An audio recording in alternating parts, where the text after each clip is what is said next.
Subbox.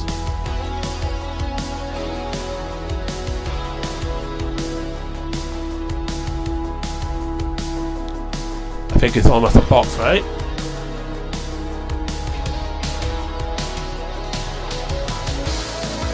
Oh, yeah, it's live now.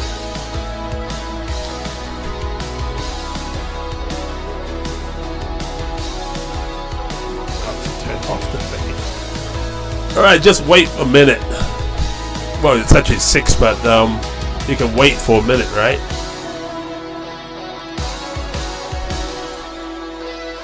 Why I see up the edge track.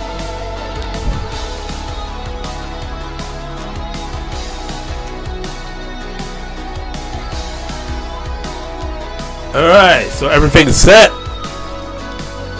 So how are you doing? I didn't take any question this week because I'm actually quite busy the whole week, and I have to go out and do something for money. Well, not those kind of job. Anyway, so I didn't have time to prepare the question for this week, and I actually haven't logged in to most of my platform anyway. So what I'm gonna do today here is now gonna be discussing the week 3 of the military operation in Iran, not Iraq, although they were hit. But anyway, and what the future gonna look like. Gonna spend maybe 20 minutes talk about week 3 because something changed, and then we're gonna talk about what I think is gonna happen in the next couple of months and how this war is gonna end. And I gotta probably incorporate some question I was reading from some of the forum and site I got. So yeah, without further ado, let's go back to the what already happened in Iran. So this is the map, that interactive map that you can see. I've been using the Google map. Where's the Google map? However, it doesn't matter because it's just Google map. It's just Google map. I think you know where Google map is, right? So this is more clear. So green is confirmed airstrike. Blue is reported. Yellow is reported explosion with footage. So I think the definition is for them to, if they can see like an airstrike missile or aircraft going into a target, that's an airstrike confirmed. Reported means, you know, like it was reported that it happened, but no visual evidence. And explosion footage, you know, it could be anything. Explosion without footage means, you know, it could be anything, but you can't prove it. So this is how it goes, and this only go up to the 18th for whatever reason. Even though, well, this it said 3:22 because, you know, I'm in Australian Eastern Time, so it'll be like a day or so behind. Forward. So you can see the first week. Stop. First week is all about here, like I said. You know, like if you draw a line between Ashgabat to Basra, most of them is on the northwestern side of the Iran. Again, it makes sense because, you know, like the Israel strike and American strike most likely gonna go through the Mediterranean, so through Syria, maybe from Turkey. I don't know. Depends on I actually have no idea whether Turkey part of this. Well, I mean, they are part of this, but not like they allow the US or the Israel to use their airspace to conduct strike. They are part of this because, you know, they part of NATO. They're gonna be like supplying intelligence, especially with the border between Turkey and Iran. So this a given. They may not allow the US to launch airstrike from Turkey, but I have no idea at this point. Probably there's some news report in Turkey or news report somewhere else saying that. I just haven't heard of it. Yeah, so, but looking for the pattern of the strike, the first 7 days, you look at it. I mean, yeah, most likely the air corridor is here, so you have all the strike here. And Tehran, just, you know, you have to hit Tehran because it's the capital. So this first week, look at this. So from the 7 to the 14, still a lot. 11 have not that many. 12 not that many. So you can already see the concentration of strike. That's most likely because the first week they already took down most of the defensive installation and target, what we call target in the area, ground target in the area.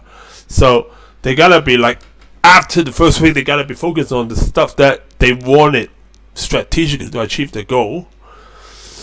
So a lot of Tehran, Tabriz, I don't know why, but that is just, like this is just so they don't. I think there's like a defensive posturing because like they don't threaten Baghdad.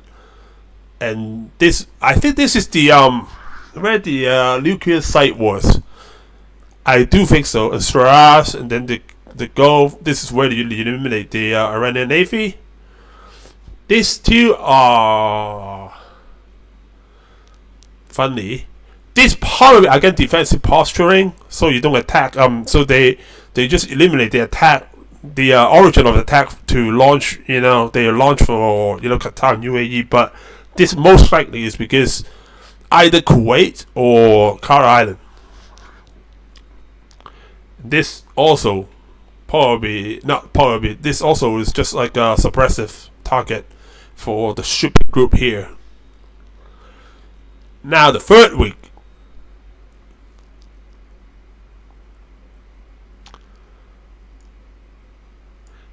One more? No more.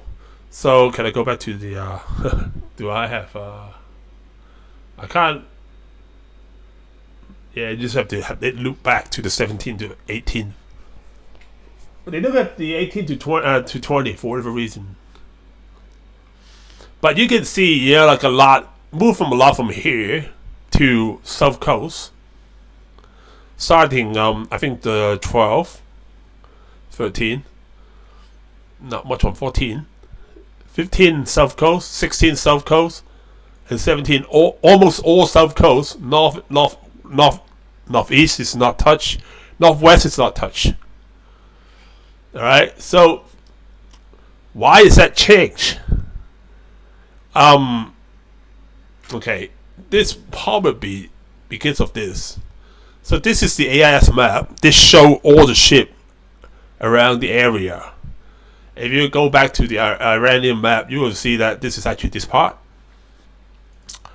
So on any given day, that many traffic, right? So this is the shipping lane to and from what's that called? Suez Canal and Red Sea, all the way to the Mediterranean and go north to Europe. There's a shortcut because what you used to do is go around, but now, as you can see, everywhere is heavy traffic, but this part means like it's the Strait of Hormuz. You can see like 1, 2, 3, maybe 3 ships going in. And what's green mean? Green is big Iran Basanto. So what's this? This is a container ship, Iranian register, so underway using engine. So Iranian ship able to transit. Bulk carrier from Iran okay to transit, and this just small tanker. What's a tanker? This is probably Iranian tanker.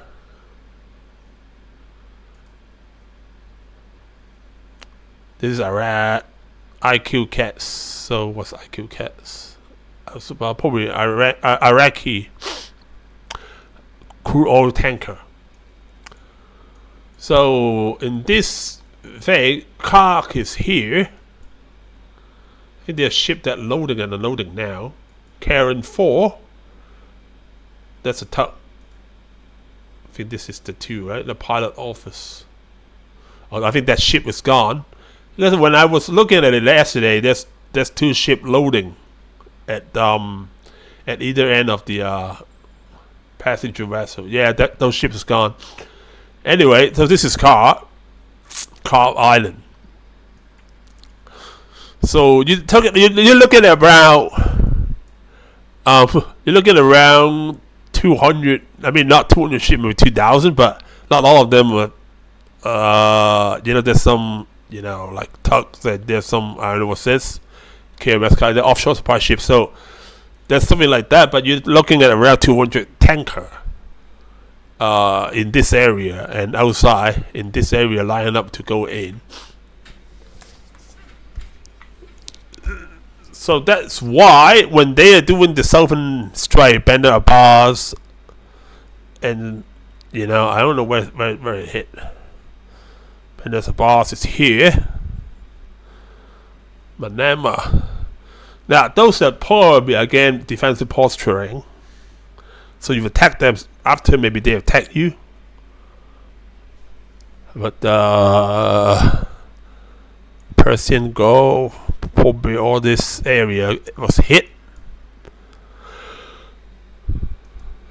And this is the map for today, 20th March 2026. And that not just for Iranian. So you can see Iran hit Kuwait, Saudi. Saudi, this is the oil field. I think this is the gas field from Qatar. Either this or that one, I forgot. And this is the oil terminal for UAE. And they're hitting Oman. And there's also one more strike hitting, two more strike targeting, not hitting. Diego Garcia, which is, where's Diego Garcia? This is Maldives, so Diego Garcia will be here. British here. This has got to be Diego Garcia. Indian territory. So this is what happened in the last 2 days and last 7 days. So nothing has changed. Iran's still fighting. At least they're still launching drone and missile, hitting Israel as well, of course. And not much really has changed because the thing with Hormuz is, as long as they're still firing, it doesn't matter if anyone is hit. It's gonna cancel the insurance. It's gonna get through the roof. That's the reason. Ships not floating, not because they mine the channel. They actually. I was watching a YouTube video a few days ago talking about Hong Kong registered ship that transit through the channel like normal and wasn't shot at, and then go up to the straight down to Kuwait, and that's probably because they already notified Iran they're gonna do that, and they have negotiated with China. Iran negotiated with China for a way out. So what that means is China still would have the Chinese would still have their oil, just not us. And you can see from the attack a lot of those on the I forgot what's peninsula. What's this place called? What peninsula? Arabian Peninsula, something like that. I don't remember. Anyway, it's on the eastern side of the coast. Means either they only tell you two things. That first of all, either they're short range. Means they either launch. That's the limit of attack. All right, the range. That's it. They can't do any longer. That's for drone. Attack like this, and in Israel, definitely gotta do by missile. Well, sometimes drone, but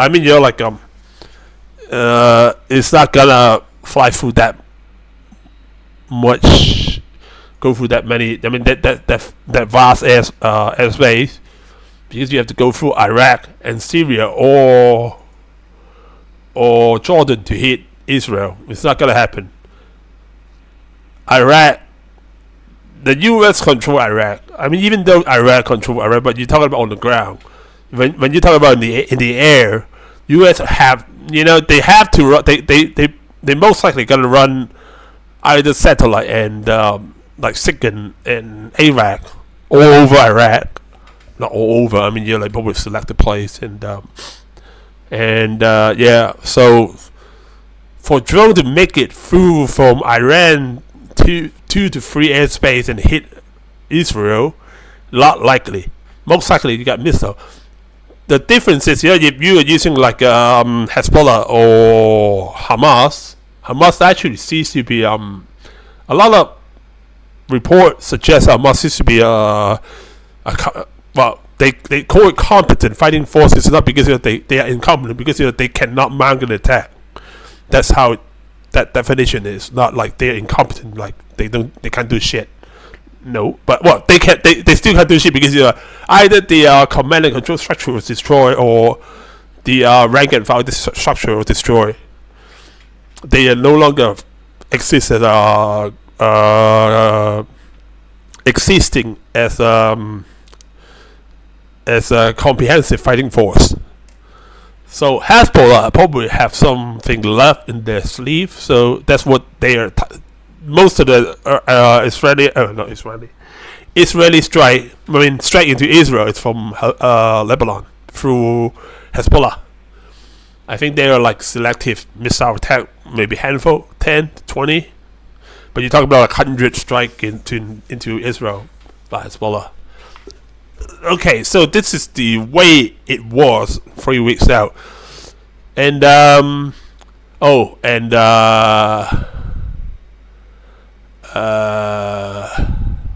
forgot to open the BATI price. Just give me 2 seconds. Because like last time I opened something, and it showed you not porn, but some let's just say national security website that you're not supposed to see. That's why I actually cut it. Anyway, oil price. Crude oil price. So today we're looking at WTI American crude, 98.23. Last, how long is it ago? Well, it said last. 2:17 a.m. 22nd of March 2026 CDT, Central Daylight Time.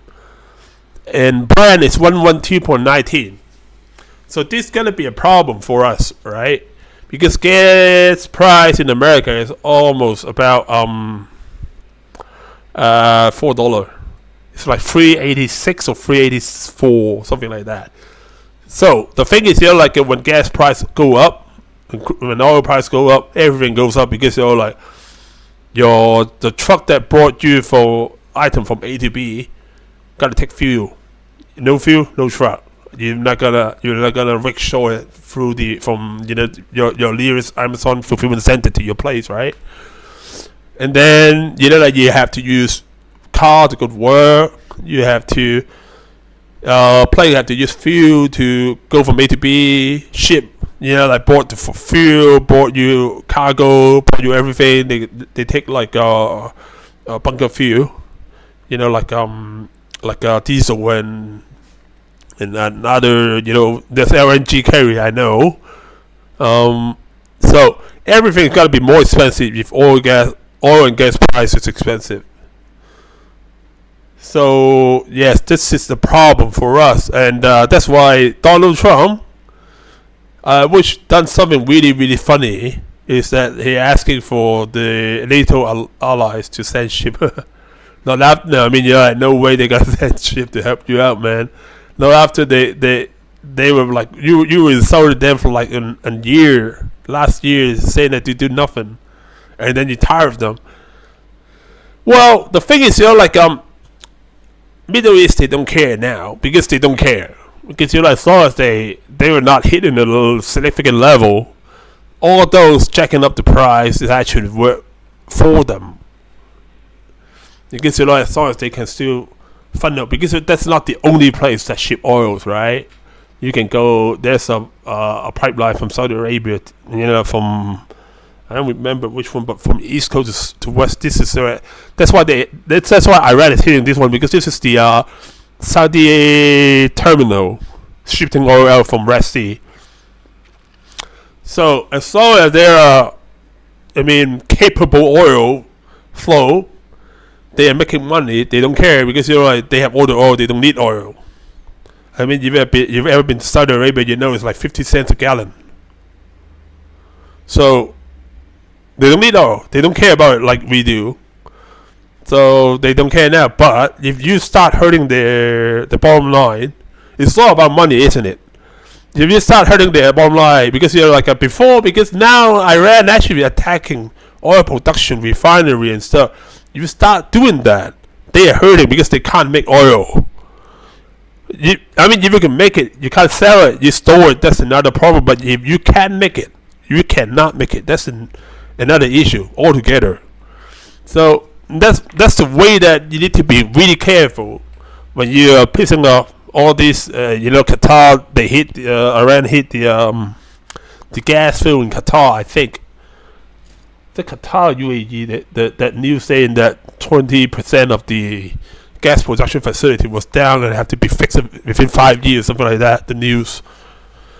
Anyway, so this is what it happened now. So what happened in the future?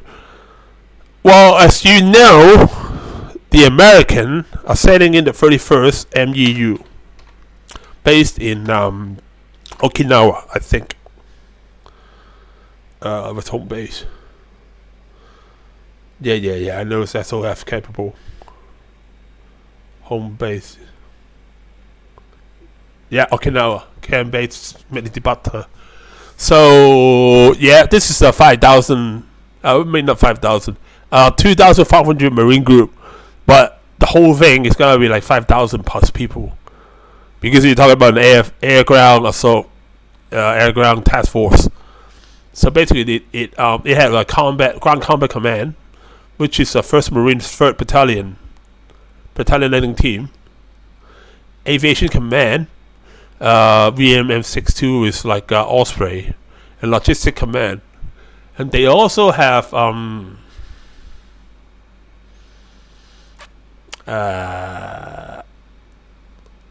did it say which? I think it's Tripoli, right? Then the Bombham Richard is gone. What's the current actually ROPS? No, Tripoli, ROPS. So they basically have a ROPS carrier, unless they change it. Why I heard Tripoli then? Anyway, so this is capable to load up with 20 F-35B. But usually you won't do that, because like if you're using it as a MEU, you will have like a mixed air assault and like this center complement, 6 of them, and then 4 attack chopper, and then 12 Osprey chopper, and this smaller Manam, which is a new Huey for like extraction, and what we call SARS. Otherwise, you just have it lift. So what it can do when it arrives in the Persian Gulf? Not much.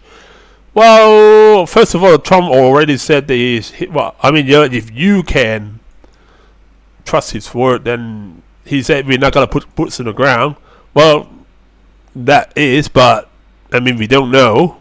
If you don't put boots in the ground, then why are you sending the MEU then? And what I would see is either doing some interdiction, but then like the latest news actually Trump, I don't want to say voided, but he's allowing Russia and Iran to sell oil. So the only thing that I think they would do, the 41st MEU, when they arrive in the Persian Gulf here, I don't think they gotta go in. Anyway, when they arrive in the Persian Gulf, is to interdict Iranian shipping coming outside the strait. But now that they said Iran can ship oil already at sea, so I don't know what the 31st gonna do when they come in.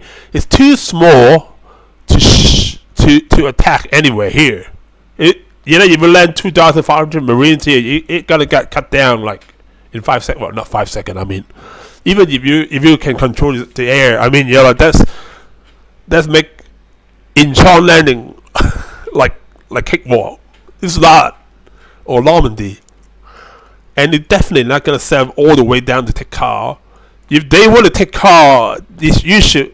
Well, what I would do if it is my war, if I were to take Carl Island, I would send either airborne or short range amphibious assault ship here, with some naval support, because Iranian Navy ceased to exist. So all you need is some naval power, not even much. You only need like patrol boat to basically run like northwest. I mean not northwest, east-west. Northeast. Southeast to northwest interference. So you cut off this one, then you can land on Carl Island, using like whatever the Kuwait have in Navy, or you can supply them. Well, they can sail the whole thing up the strait, but I don't think they will. Because unless they have another one back up outside, you don't get into the fray, because you lost the when you go into the fight, like you go into this area to fight the Iranian, you lost the big picture because you won't know what happened here. You need to stay back to have the whole picture. But anyway, yeah. So I honestly don't know what the Marine MDU gonna do. Also, they have the rumor has it they have the 82nd Airborne, my own unit, ready for something. Not necessarily for this, because they didn't say this for this, but they're ready for something. They were supposed to be in an exercise. I think this can show or something. Anyway, so you're talking about around one division plus B-5 assault group, so like a brigade, smaller, a brigade 4,000 people. You're talking about 2,500. What can you do? You can't do anything. I mean, you can take car, as I said last time. If you take car, it just be something that you need to defend, and it just stop your fluid airflow. Like you just stop your strike, because when you have something you need to defend, then it stop. You bog down because you need to defend the place. That's the issue. You can't just say, "Oh, I took car," and then just whatever, leave it, because you gotta get bombed. You gotta get attacked. And as you see here, Iran is not a spanned force. They can still attack you. Well, they can attack here. They can, of course, attack here. So, yes. So, this is the Marine MDU story. What do I think about the future of this war? First of all, we're at week 3. So, the war started on the 28th of February. That means the last tanker that left the Strait of Hormuz at 28th of February is gonna be arriving at their destination, and that will be the last oil flow from that area. All right. So when you get into week 3 and week 4, if you cut off the oil supply in the area, the places that need that, you need to actually go into strategic reserve mode.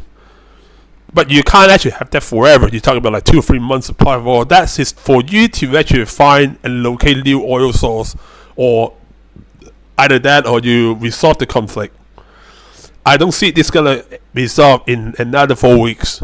No, I just don't see it. Because if you leave now, what would do? What would Iran do? Let's just say if Trump and Netanyahu said to Iran, let's just talk about it, and then we leave you alone. No more airstrike, no more something, whatever. The problem is, first of all, Iran may not leave the Strait of Hormuz alone. That's the number one issue, because you may want to say, okay, well, you can say whatever you want, but I'm gonna keep doing my stuff. Because the thing is, they're not doing anything literally to stop the Strait of Hormuz. I'm just gonna say SOH, because that's what people call it. They're not doing anything to stop the SOH. What's stopping the flow of traffic is the posturing. It's the odd drones that they send hitting 1 ship or 2 ships a day. That's what they did. So If they're not, even if they're not doing anything, they will still think, is that safe to transit? That's number one question. And then there are no obligation. They're not gonna stop. If you stop, okay, even if they stop, then what? You're talking about like Qatar. I would say Qatar. Correct me if I'm wrong. Qatar says they have 20% less for the next 5 years. Saudi Arabia was hit. Kuwait was hit. You're talking about like they're not gonna be full production in the next month. No, meaning it gotta take like. And even though if they can go, I mean, let's just say if they can really get back to full production, and everyone load up here is able to go with full tank, all right?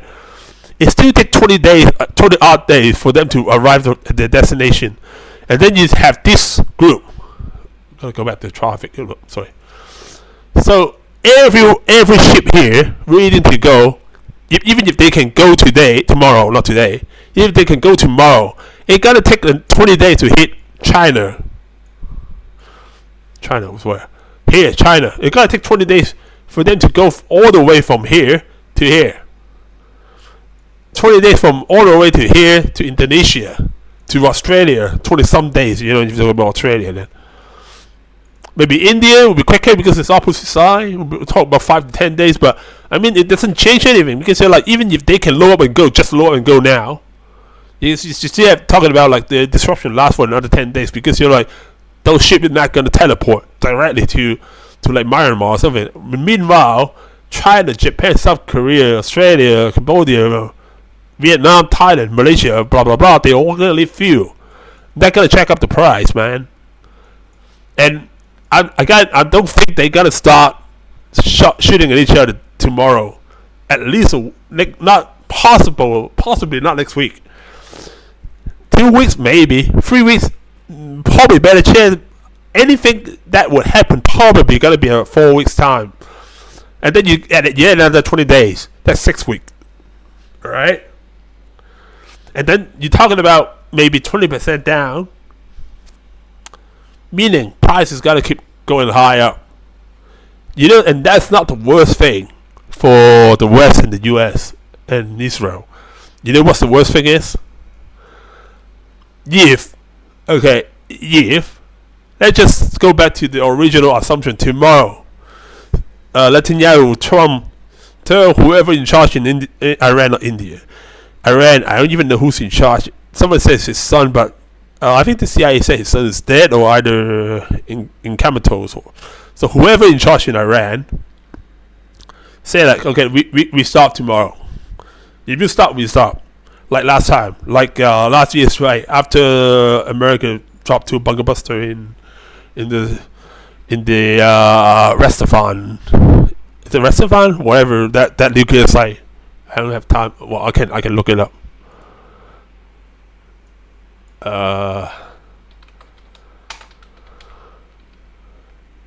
Nope.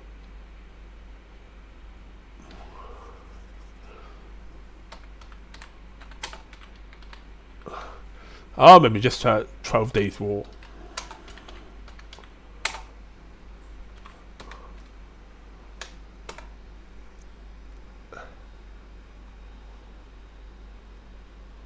Yeah, you just say Iran. It didn't say where. The nuclear site. Probably if I click this, you will know. Yeah, it's fine. Fordo and Natas. Hang on.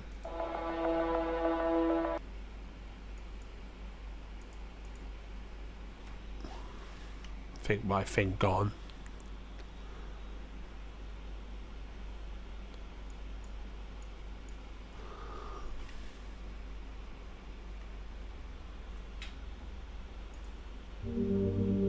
Yeah, come back. Alright. Yeah, that's just how it goes.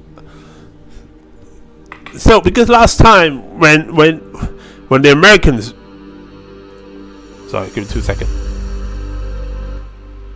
Last time when the Americans tried the Iranian target, the again, you know, I've got to butcher those words, but I mean, yeah, like last time when they struck the free Iranian target, both sides said, okay, you quit, I quit, all right. Let's just say if they're doing it tomorrow, then what?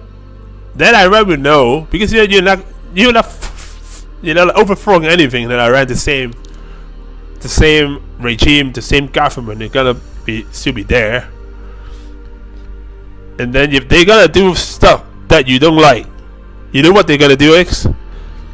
They're gonna say that, oh, it would be a shame if the Strait of Hormuz is again being frozen, right? Right? Even if they don't attack it, even if they're just posturing for it, you know what the ship insurance company gonna do? They gotta cancel the insurance because this gonna happen again. And then you're talking about like 200% or maybe even $200 oil gas price, whatever the Brent oil price. And until Iran say like, okay, unless you do what I want, otherwise it would be a shame that the strait will be closed again. Is that right?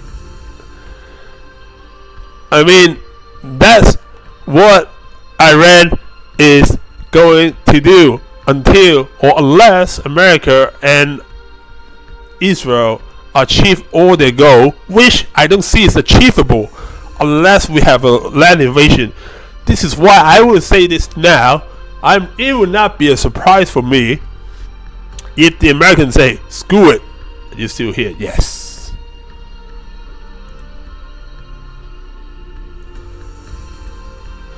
I will not be surprised to me if the Americans say, we're gonna mobilize 2 to 3 divisions. That's what you need to actually take the strait, or at least engage in this area.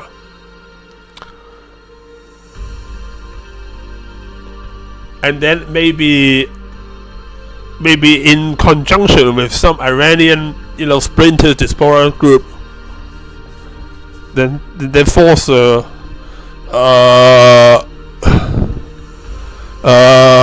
revolution or whatever, or regime change. But otherwise, I don't see how, if the same Iranian government remain, I don't see how they won't use this to get what they want in the future. I mean, that's just not going to happen if they know, oh, you gotta back off when gas price hitting like 150. Even though Trump said all the military objectives already achieved, but what changed? It changed nothing. If Iran just gotta come back forward like 2 to 3 years down the road, 80 to 90% of Iranian defensive structure is already gone.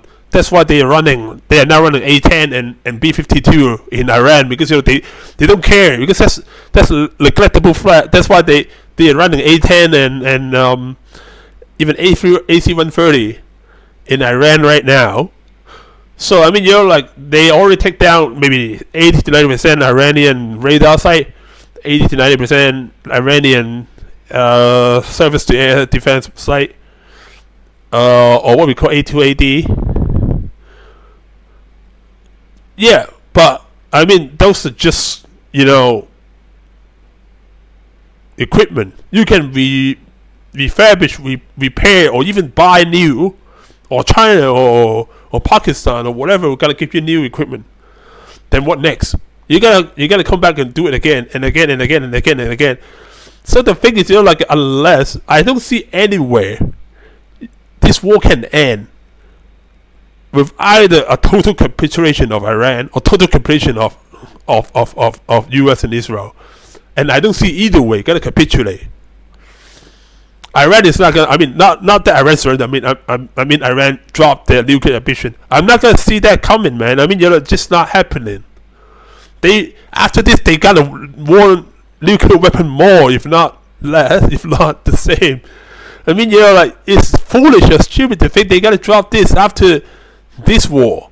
However it ends, as long as it doesn't end with Iran regime change, and I don't see that gonna happen in any way, unless you do with really like a conventional ground intrusion.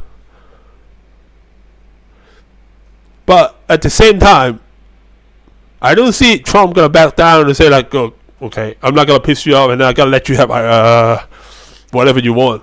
That's not gonna happen, man. I mean, you're like, so what's gonna go from now on? From now on, I see the chance of America, or even maybe a limited NATO operation inside Iran, is likely. Because you're like for them, it will be like either we do it now or we do it next time after this one. Next time, when they close the strait because they want to develop a nuclear weapon. When they close the strait because they want X, Y, and Z. But I guess this time we already destroy all the defense structure. It's easier for us to do it now than later. That's the rationale behind this. I mean, if you are gonna attack sooner or later, because you're like, one day Iran gonna say, I'm gonna want nuclear weapon, and if you don't give me that, I'm gonna close the strait. Then what happened? Or not closing the strait, I mean, I'm just gonna say, I gotta charge people, or I gotta select who can go through, or you all need to do something. I mean, whatever that means, you're like, you gotta do something. But I'm not gonna let the strait free flow anymore. Then this gotta happen again, and then you gotta have to figure how are you gonna deal with that next time? Not just this time. What Iran do is pushing the American and the Israel to attack them by pushing everyone in the area. That's a legitimate measure, but it has to, like you're talking about a movable object, an unstoppable force. Something has to give, and at this point I don't know who's gonna give, because again, as I said, Iran won't give up the nuclear weapon as much as Ukraine won't give up their sovereignty or NATO membership, because you're just asking for it for next time Russia invade. I mean, if you don't have like a law-binding defense pact with someone, it's just asking for it. I may as well just fight it now, which is why they fight for like 5 years already. This is the same, same requirement in a set of circumstances in Iran and the US and Israel. Both sides are not going to budge. Iran is not going to give up the nuclear weapon ambition. If anything, they want more of it. And Israel is not going to say like, oh, I'm going to leave you alone and let you have what you want. The US, I don't know what Trump thinks, because I just don't know what he thinks. Because as far as this war concerned, there's no strategic goal. Nothing. No. None. We don't know why we're going into it. One day we say, because like the Iranian oppressed through, the protests. That doesn't mean like we need to invade, right? We're not Russia. That's what Russia used to invade Ukraine, by the way. And then next day is Iran can't have nuclear weapon, and then now it's like, oh, you need to open the strait. I mean, if you have set up the strategic requirement, when you do this, when you attack Iran, they gotta close the strait. So you have to put it into your strategic requirement. It means you have to think a plan to deal with it or negate it. But they didn't. That's why we have the crisis we have now. If they had done it, like they offer ship insurance to transit, or they put stupid fly. I have a fly in front of me. If they put enough asset in the area to protect shipping, which they don't. Again, they are now running the MEU from Okinawa. Where's Okinawa? Okinawa is here. Like weeks ago, Okinawa to here. This is the first air group that arrived in support of this operation. I think they also have another carrier group, but they probably just there to replace one of the other group anyway. So they didn't think about the Hormuz Strait when this go to poop, because I don't know what they're thinking. Most likely the U.S. administration thinking they're gonna be like last time 12 days. After that we stop, they stop. That's what they hope for, right?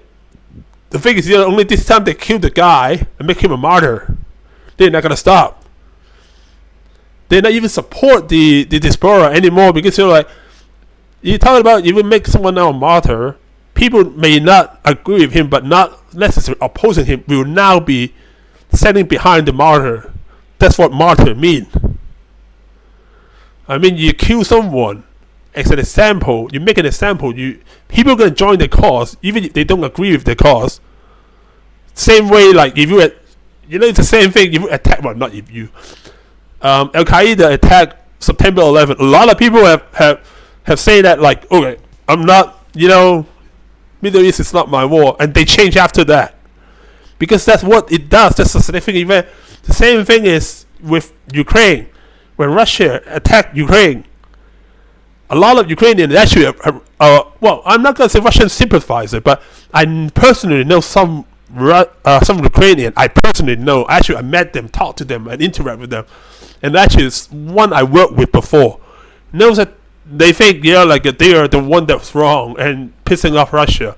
But when Russia invade your country, that's gonna change. Even if you don't see Zelensky as the rightful, he's doing the good job, whatever. Even if you disagree with Zelensky policy, you gotta stand behind him. After someone attack your country, attack your leader, kill your leader.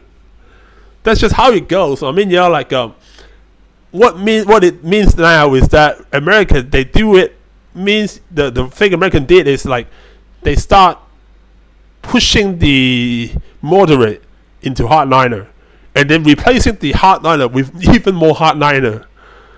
That's what they're doing in Iran. That's what they did in Iran, actually. Not what they're doing, they already did that. I mean, that's just how it goes. You don't assassinate someone's leader and say like, okay, now you're gonna be, you gotta. How come you say, if I'm not here, you won't see me moving the stupid thing around, right? Anyway, what do I say? Yeah, if you attack someone, you don't expect them to actually fall into your line. They will expect that to support whoever you attack, because you're like you just make. I can name you more. For example, like during World War II, the Japanese attacked China, and the nationalists and the communists were fighting each other before, and they joined force. Well, that doesn't work well for the nationalists afterward when they lose the civil war. But I mean, that's how it goes. You don't attack a country when you can't actually control, or you don't have any experience or what you would think of. You didn't expect anything. Especially they don't have a replacement leader for them to install to fight for it, because they are not trying to fight for it. So what are we doing in Iran anyway? I don't even know. Except teaching them the Strait of Hormuz is the key. Because from now on, I don't see any way out other than well, there's a way out if this dragged on for 4 years, for 3 years, or 2.5 years, more like, and then Trump loses the election, and then the other guy come in, and then they talk to Iran. Maybe that's the way you can go. Otherwise, I'm looking at a full-blown invasion. I can't see anywhere anything else can restore this status quo. Because from now on, Iran gonna know if I hold Strait of Hormuz hostage, they can get whatever they want. And this is what the Arabs taught them. This is what the American and the Israeli telling them now. If America back off, which Trump most likely will do, Iran will just come in like, okay, that means when next time I want something, I'm gonna say like, it will be, like a mob boss, it will be a shame this strait is closed again, right? You don't really need to do it. You're just hinting of doing it. It's gonna be a problem because they are not doing anything in the strait now. What, they hit like 2-3 tanker over 21 days, and the whole strait stopped because of that. I mean, it's not like they mine the strait. It's not like they run their navy. That's what the American think of before they attack. That's why they take out the navy. But what they didn't see is like, where's Ukraine? Where's Ukraine? What they didn't see is here. You don't need a navy to control this coastline. You don't, because that's what the Ukrainian was doing. You see this place? Nothing. It's not because Russia don't want to run any shipping here, because Ukraine stopped that. It's not like Romania or Bulgaria stopping them. It's Ukraine. Ukraine don't have a navy, and only half a coastline now. And that's an open ocean, and they stopped the ocean. That's Red Sea. That's Black Sea. Well, not open ocean, I think. And you're talking about stray. What do you think Iran can do with just like a drone or two? I mean, you can't stop a drone or two. That's the problem.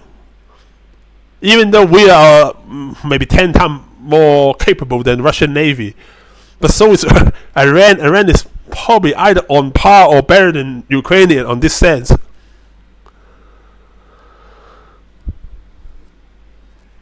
So this is my take. All right, in a week's time, in maybe 2-3 weeks time, if this doesn't resolve, even if this resolve, I still know what they're gonna do with it.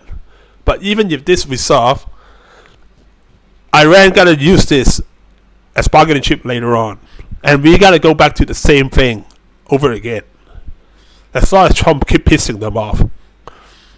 So I'm not gonna say it will happen or it is going to happen, or I have plausible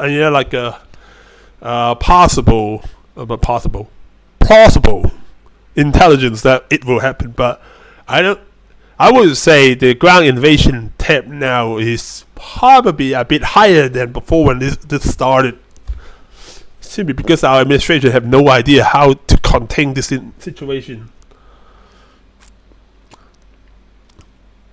I mean, they just don't. Either that, or they have to take. Well, I would say that's another way, but would you trust it when the U.S. take over the insurance business? Because every time the Iran gonna go over the strait, and they gotta stop the insurance, they gotta stop paying off, and ship won't sail without insurance. That's a problem. So even if they're not attacking, ship gotta stop.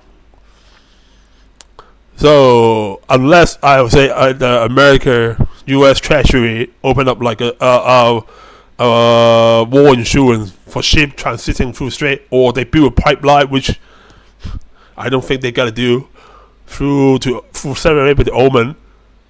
This is gonna happen every time. And even if Americans start starting their own insurance, like I think China actually think of starting their own shipping insurance. I don't know how it go. I heard about it like a few weeks ago, but I don't know how it go. But I mean, even if Trump's setting up like shipping insurance, will you actually thinking they were gonna pay out for you? Would you trust that? I don't trust that. So yeah, I would say in the next couple of weeks, probably Iran may be saving up for something big, and so does the American. Well, because the American already said, like if they don't stop, they're gonna attack infrastructure, and this is gonna be an escalation. I don't think Iran gonna take it well if they actually do it. I hope they didn't do it, because they do it, it's gonna be because if they do it, every war in history is because one thing try to run over the other guy, and then it lead up to the situation that you can no longer go back and have to be war, because that's just how interests go, isn't it? I mean, not shipping interests, but I mean, if you attack somebody power grid, you attack other people power grid, and they have to keep escalating, right? And at the point of the escalation ladder is what? Ground force, full on war. That's the top of the escalation ladder.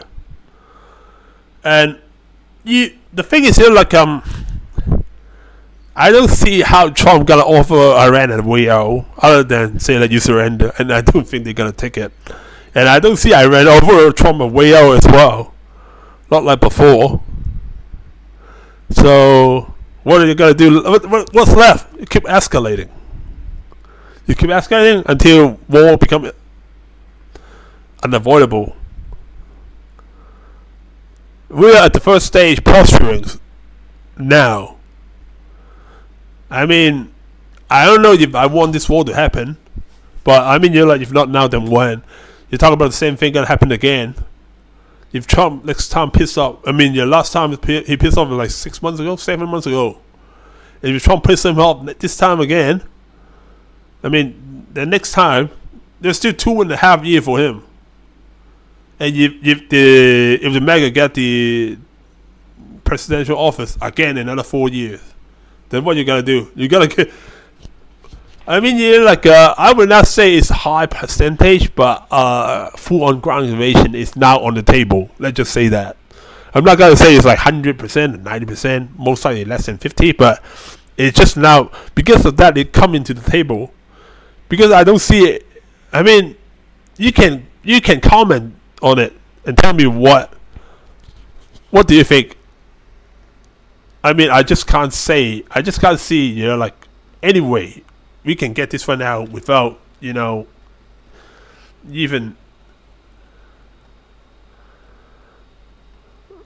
Even if we talk now, what kind of thing is gonna be?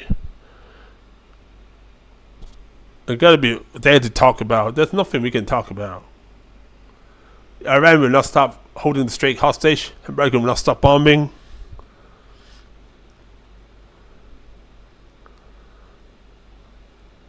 So I just don't know what is going. On the other hand, I would say this.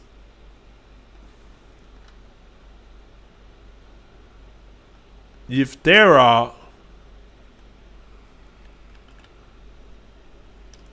hang on.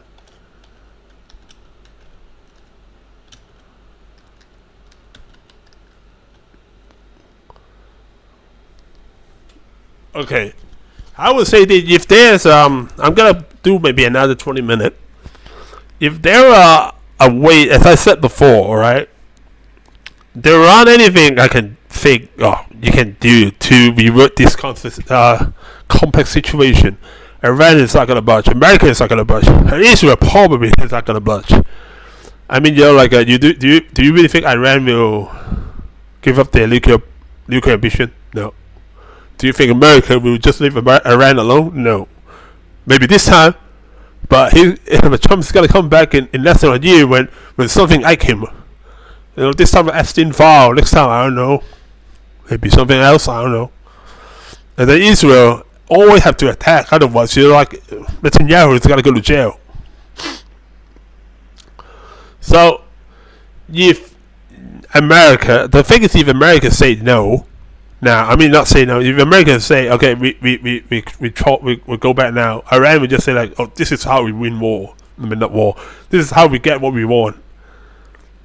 And then the next time they're gonna do the same thing. Eventually, it gonna lead to a full-on ground invasion. And if that happen, I can tell you this. This is where I think this is probably, even though this is not one of the main missions, but I would probably think this is on Trump's mind when he moved the 31st MBU to the area, so they can assault. What happened is, if you want a full-on ground invasion, all right, you need to suppress all this island, and you can do it with 1 or 2 MBU group, and then using this island to launch an attack in the mainland, or you can have an alternative way going from either Turkey to Azerbaijan, if they let you do it. Go southeast and take Tehran, or you can do both. But now this is again I should say this now. This is purely speculative, and this is in case if we are talking about full-on invasion. As I said, it is possible, not probable. Less than 50% probability, more or less around 30% now. For the reason, aforementioned reason I already mentioned. But if this is the answer, I would say either a 2-point strike, because first of all, Turkey route is very, very good looking. If they are trying to invade Iran. But whether or not Turkey will let them use that's another story. On the other hand, if they were to do it by themselves or with the Gulf ally help, then it definitely gonna happen in the south near the Hormuz area. And what you need to do if they want to secure, again, I already named all the alternative method. So if you want to go talk to me about, well, it's not gonna be war. I already say that. This is again just if there's a war. I'm not saying it will. I'm just saying if there's a war. So for them, they need to actually have like a 40 kilometer exclusion zone. That works both ways, because you're like you can't. I guess you're like you can't actually set up like monitor station at sea. So you need to be over land. So when they attack you, you know that's an early warning, and then you can start intercepting or direct asset to intercept it. Either from the air, you launch from Kuwait, you launch from Qatar, you launch from UAE, or you launch from Saudi Arabia, or naval fleet or asset, either U.S. naval asset or other naval asset. And then you talk about capturing the outlying island. You want to do it yourself. I will probably, well, this is just really primo estate. I probably won't land here if it's me. I will probably land around somewhere here, and then you can cut across and then isolate. But I mean, that's just me. Well, they will expect you to. That's just the primo landing spot, so they will expect you gonna come here. If there's a war, if there's a land war, and there's gotta be. I'm sorry.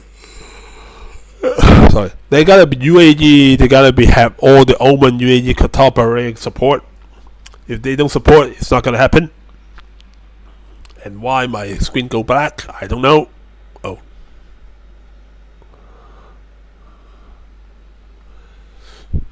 And then you're like 2 to 3 division will do a limited strike.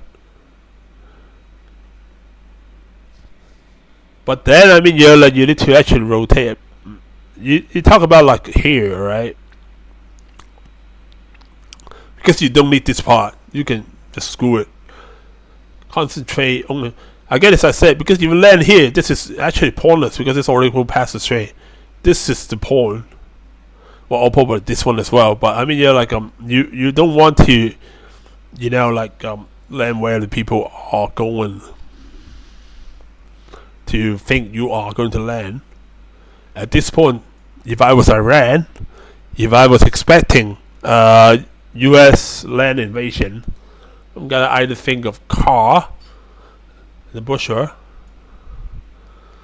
either the northwestern end or the south end. And if this is America, I gotta land here in the Carb Island. The thing is, you know, like Iranian Navy ceased to exist already, so they're not gonna offer a lot of resistance.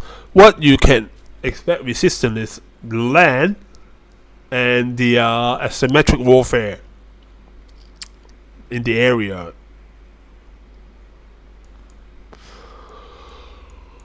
But I would say this: if this is going ahead and this is what we're heading, this operation is gonna take longer than Iran. Not Iran. It's gonna take longer than Iraq and Afghanistan, and probably combined. And you probably expect more casualty than it was. But if they want to do it, they can. I mean, if the American want to do it, they can. Can they do it with our ally? Probably not. So yeah. Yep. That's what I'm saying, yo. Like that's what I'm saying. I'm not saying it's possible. I mean, I'm not saying it's probable. Meaning it's not probable. It's unlikely actually. But before that, there's no way in hell that's gonna happen. Now it's unlikely. That's one up.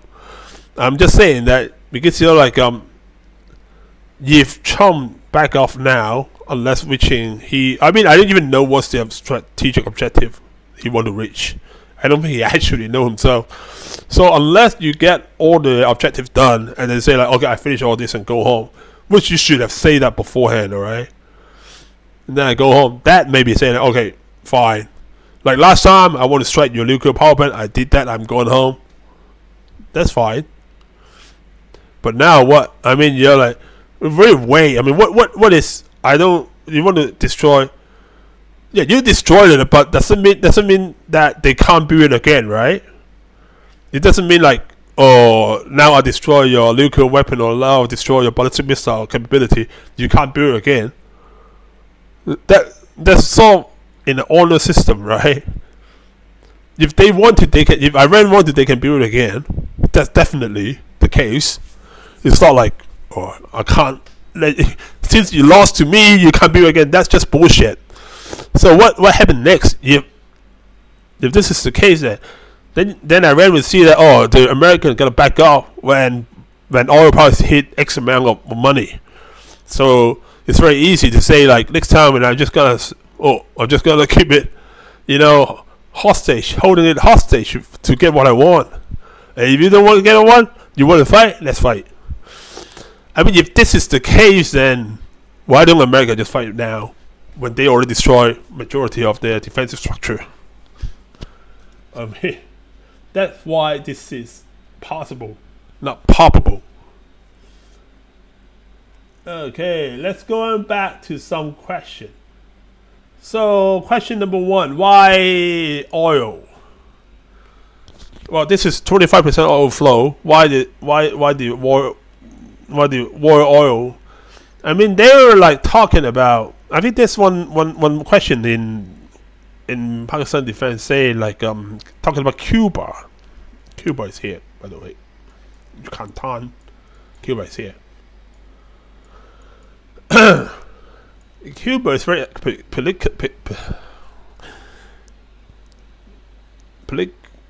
I don't want to say political because I know the Spanish word for political means flame. Peculiar, sorry, yeah, that's the right word. Cuba is a bit peculiar because you're like now Cuba is in energy crisis because you're like Cuba depends on Venezuela gas, and when America take out Maduro, it stopped to get what? Actually, Venezuela don't have much gas going out anyway. They just stop it now because you're like it's not gonna be enough to alleviate the oil crisis in the world. Not even America. America again is doing like $3.80 a gallon already. It gotta go to 4. It may go to 5. Depends on how long this drag out. So Cuba is another issue because you're like Cuba is very unstable right now. I don't see America gonna tiptoe around and probably launch another ground strike or air strike to try to tip it over.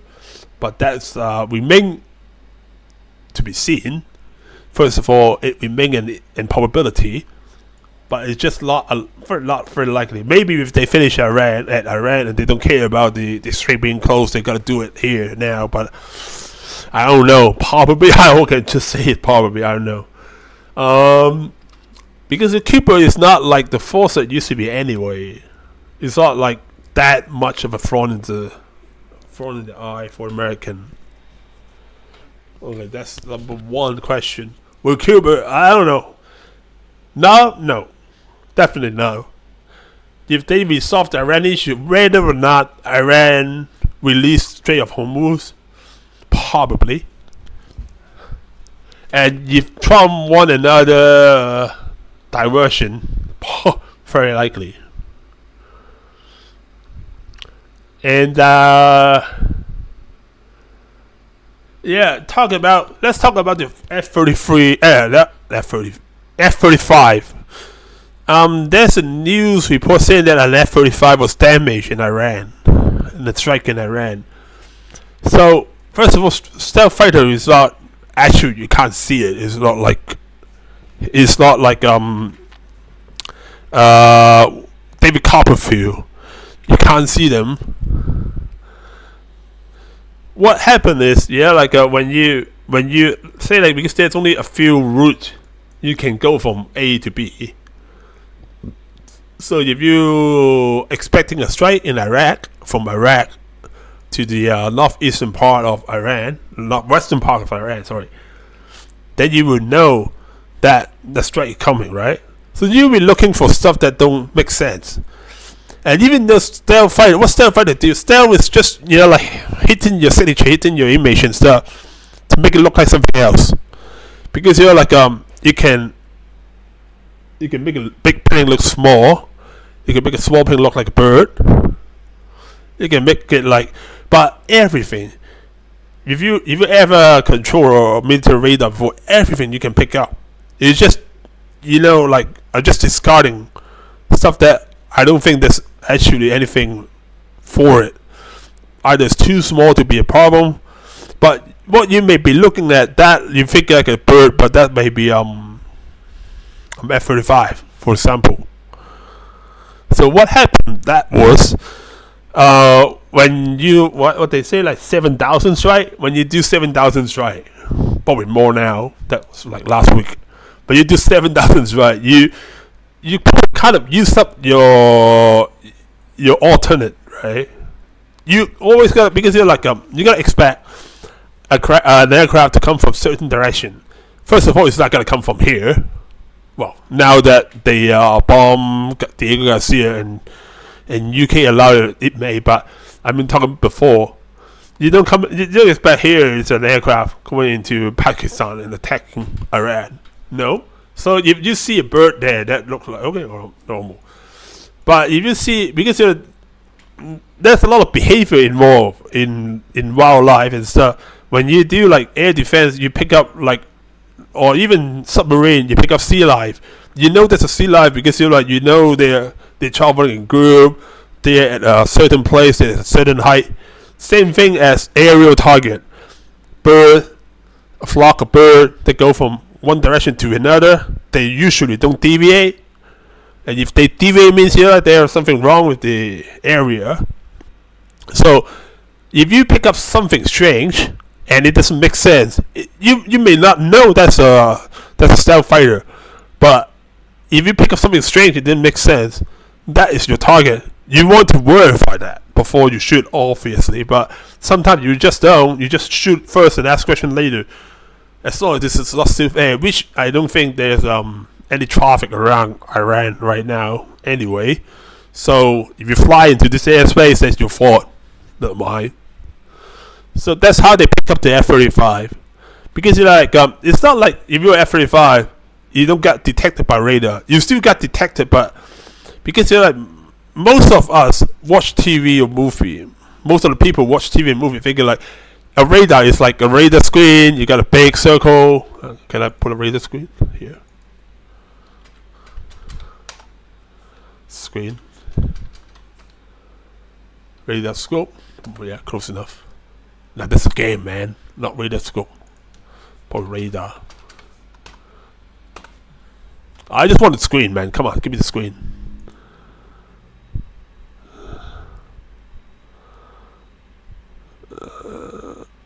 This is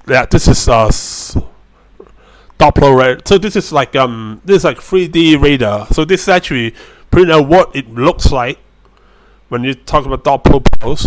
But this is a traditional radar screen. Really, this is what radar.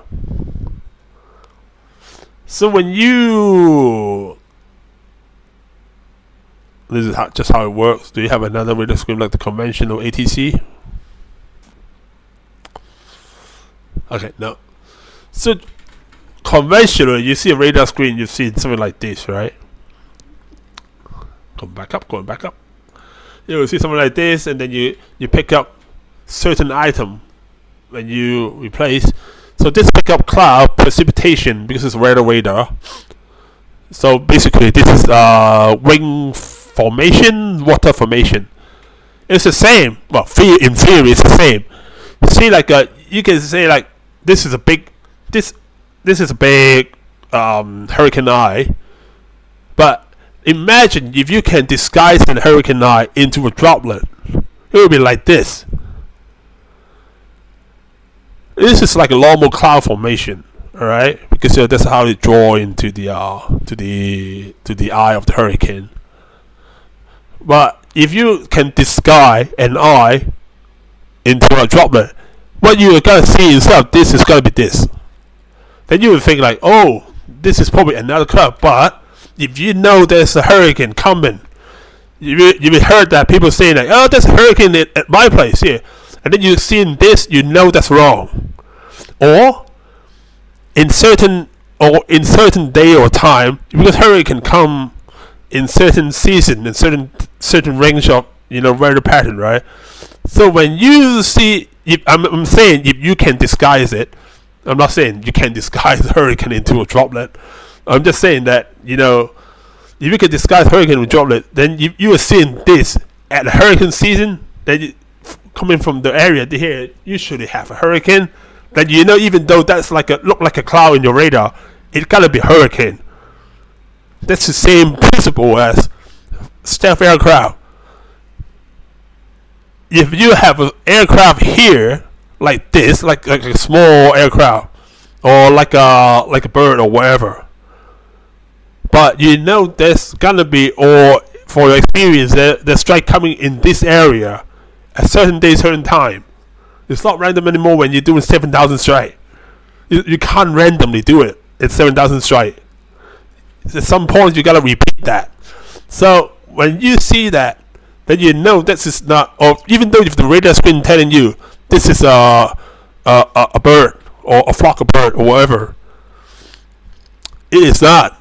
That's a stealth fighter, because from your experience, that's where the strike come from. That's where the time the strike come from. That's where the area the strike come from. You see a bird there that you shouldn't be. That's not a bird. That's an aircraft. So that's how it got. That's actually how the I think Serbian shot down our F-117A. That's how they do it. Because if you go through the same area, then you actually have visual contact with the stealth fighter. That's a stealth fighter, even though your screen telling you something else. And in military screen, you don't get like, well, you do get like that. The civilian what's that called? FAA screen or whatever, like the radar, the air control tower screen. You got transponder and stuff, but you also have primary radar. It was overlapped in your radar screen.